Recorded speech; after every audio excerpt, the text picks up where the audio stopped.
Hello दोस्तों, आज मैं आप लोगों को क्यून मून सीरीज़ का एपिसोड 8 एक्सप्लेन करूंगा। एपिसोड 8 के स्टार्टिंग में हमें दिखता है कि वो जो आदमी होता है शॉय बोलता है यहाँ पर एक स्ट्रॉन्ग स्वॉर्ड है, नाम शूहान है। उस स्वॉर्ड का जो नेचर है वो तुम्हारी स्वॉर्ड के एकदम बराबर है। जो स्वॉर्ड है ना वो जो है सो एकदम अपोजिट में है, जो एक फायर है तो दूसरी वाटर है। शूहान स्वॉर्ड है ना, लेकिन वो जो है सो स्वॉर्ड प्ले मैनुअल में नंबर 7 पे आती है और तुम्हारी जो है सो नंबर 2 पर। ये स्वॉर्ड जो है सो तुम्हारी स्वॉर्ड से 5 रैंक डाउन हो, लेकिन हर एक स्वॉर्ड का अपना अलग तरीके का अंदाज होता है, क्योंकि रैंकिंग से हम लोग ये नहीं बोल सकते कि वो लोग स्ट्रांग है या फिर कमज़ोर है। यहाँ पर बहुत केयरफुल रहने की ज़रूरत है। तो वहाँ पर स्वॉर्ड मास्टर पूछता है ये शोहन का मास्टर कौन है, तो वो बोलता है उसका मास्टर गर्ल जिनल है। लोग सभी सिटी के अंदर जाने लगते हैं। वहाँ पर सिटी के अंदर अलार्म बजता है तो बैन पूछता है क्या ये एनिमी का अलार्म है, तो जिसपे वो जो टीचर है शॉ वो बोलता है नहीं। वो जो थीफ डाउजी होता है ना वो एक आदमी को रुकाता है और पूछता है यहाँ पर क्या हो रहा है। आदमी बोलता है यहाँ पर किसी का मुकाबला हो रहा है आयरन हैमर के साथ, और वो जो भी है उसका अपोनेंट वो एकदम यंग लड़का है, तो हम लोग वो सारे फाइट देखने जा रहे हैं वहाँ पर।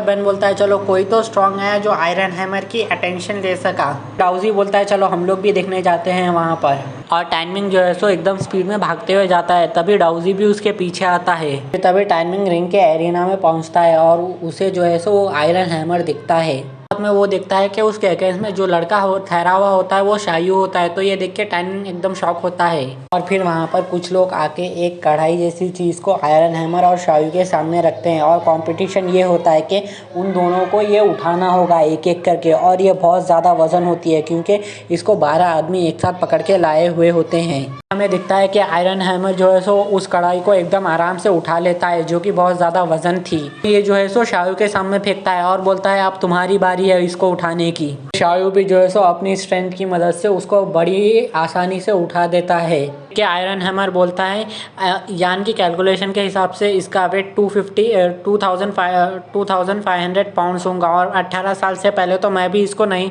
उठा पाया था, लेकिन तुमने इतनी कम उम्र में इसको उठा लिया है, इसका मतलब तुम ये कंपटीशन जीत गए हो। तभी जो है सो टैनमिंग शायू को एक पत्थर फेंक के मारता है। शायू इतनी सारी भीड़ में उसको पहचान नहीं पाता और ना ही उसको देख पाता है। दूसरा पत्थर फेंक के मारता है तो आयरन हैमर आके उसका पत्थर पकड़ लेता है और वो बोलता है उसके लोगों को टैनमिंग को पकड़ के लाने के लिए, तो वो लोग टैनमिंग को पकड़ के लाते हैं वहाँ पर। आयरन हैमर पूछता है तुम कौन से डिपार्टमेंट के हो और तुम्हारे अंदर इतनी हिम्मत कहाँ से आई। वो लोग टैनमिंग को जो है सो आयरन हैमर के सामने फेंक देते हैं, और तभी वहाँ पर शायू आता है। तो बोलता है तुम जो है सो अपने बड़े भाई को यहाँ पर आके ग्रीट नहीं करोगे।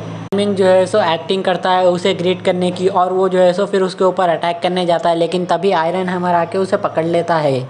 और आयरन हैमर उसे पकड़ के बोलता है मुझे तुम्हें थोड़ी बहुत टीचिंग देनी होगी, तो शायद तुम्हें डर किसको बोलते हैं वो पता चलेगा। तभी जो है सो टैनमिंग उसकी उंगली को कतर के उसके चंगुल से निकल जाता है। ये देख के योर बोलते हैं मिस रॉन्ग को हमें जो है सो आयरन हैमर को रोकना चाहिए। रॉन्ग बोलते हैं हम ऐसा नहीं कर सकते हैं। टाइमिंग ने जो है सो शॉयू के ऊपर स्टोन फेंका था, और आयरन हैमर को ज़रूर उसे एक अच्छा लेसन देने की ज़रूरत है। तो तभी वहाँ पर डॉजू आके बोलता है वो सही कहा आपने मिस रॉन्ग बोल के। उसको चिढ़ाने के लिए बोलते हैं जब दो बहनें बात कर रही हो तो किसी और को बीच में इंटरप्ट करना नहीं चाहिए। डॉजी बोलता है जो भी आप बोलो कि उसमें कोई ना कोई बात होती है तो उससे डिसएग्री करना बहुत मुश्किल होता है। फिर तभी जो है सो आयरन हैमर टैनमिंग को पकड़ने जाता है, लेकिन टैनमिंग जो है सो उसके नीचे से निकल के आगे छुप जाता है और उसे थोड़ा बहुत फिराता है। वो सो आयरन हैमर उसे पकड़ने के करीब होता है, तभी टैनमिंग बोलता है तुम अपना टाइम ख़राब कर रहे हो, तुम मुझे पकड़ नहीं सकते हो। आयरन हैमर जो है सो टैनमिंग के ऊपर एक बहुत ज़्यादा भयानक अटैक करता है, लेकिन टैनमिंग जो है सो उससे भी बच जाता है। जैसे ही वहाँ से भागने लगता है तभी आयरन हैमर उसे कैच कर लेता है। वहाँ पर एक लड़की आके बोलती है आयरन हैमर इसे छोड़ दो। को देख के आयरन हैमर जो है सो थोड़ा सा शर्माता और पूछता है शॉन तुम इतनी जल्दी कैसे आ गए यहाँ पर। बोलती है तुम जो है सो अच्छा प्रोग्रेस कर रहे हो, जो है सो थंडर फिस्ट भी एकदम अच्छे से सीख ली है। आयरन हैमर बोलता है मैं जो है सो इस बच्चे के साथ थोड़ा सा खेल रहा था। तभी टैनमिंग आता है और बोलता है कौन खेलना चाहता है यहाँ पर। टैनमिंग जो है सो उस लड़की को देख के थोड़ी सी एक्टिंग करता है, ऐसा फील कराता है वो उसे कि उसे दर्द हो रहा है, और ये जो आयरन हैमर जो है सो उसे टॉर्चर कर रहा है। तभी मौके का फायदा उठा के टैनमिंग जो है सो आयरन हैमर की उंगली फिर से कतर देता है और उसके चंगुल से वो छूट जाता है दोबारा। टैनमिंग बोलता है मैं आपका शुक्रिया करता हूँ शॉनू, आपने जस्टिस दिलाई मुझे आदमी से। शानू टैनमिंग को बोलती है अगर तुमने ऐसा हरकत दोबारा की तो मैं तुम्हारा पहले दावा हाथ तोड़ूंगी और अगर फिर से तुमने हरकत दोबारा की तो फिर मैं तुम्हारा दूसरा हाथ भी तोड़ दूंगी। बोल के वो टैनमिंग को बहुत बुरी तरीके से डरा देती है। टैनमिंग बोलता है क्या आप ऐसा सच में करोगी? तो आयरन हैमर बोलता है तुम एक बार ट्राई करके देख लो। लड़की वहां से चले जाती है। उसके बाद आयरन हैमर भी वहां से चला जाता है उस कढ़ाई को लेके। फिर शाओ टैनमिंग से पूछता है क्या तुमने कंपटीशन देखा? है क्या तुम्हें तुम्हारा बिग ब्रदर इतना स्ट्रांग है, तुम्हें वो बात पसंद नहीं है? फिर टैनमिंग जो है सो एकदम सीरियस होके बोलता है मैं चाहता हूँ कि तुम एक प्रिंसिपल अच्छे से समझो। उसको ऐसा देख के एकदम शॉक होता है और पूछता है क्या प्रिंसिपल? टैनमिंग बोलता है हिम्मत उसको नहीं कहते हैं जिससे तुम अपने लोगों को तुम्हारे बारे में फिक्र कराओ, करके वो लोग जो तुम्हारी सब सच में फिक्र करते हैं।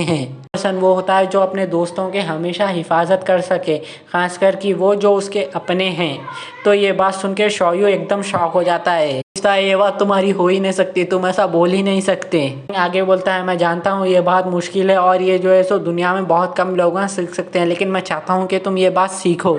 फिर वो जो है सो उसे प्रॉमिस करने के लिए बोलता है ये बात को याद रखने के लिए और सीखने के लिए। सुन के एकदम शायू शॉक हो जाता है और फिर टैनमिंग जो है सो वहाँ से जाता है। और फिर शायू पूछता है यो और क्या इसने कोई गलत मेडिसिन ले ली है विलेज से जो ये ऐसी बातें कर रहा है? ये टैनमिंग हो ही नहीं सकता। दिखता है कि जो स्वॉर्ड मैन ने उसे वो बोला था वो यही बात शौयू को चिपका के चला जाता है। एपिसोड यहीं पर ख़त्म हो जाता है। Thanks for watching. अगर आप लोग ने वीडियो यहाँ तक ही देख लिया है तो प्लीज़ चैनल को सब्सक्राइब भी कर दो।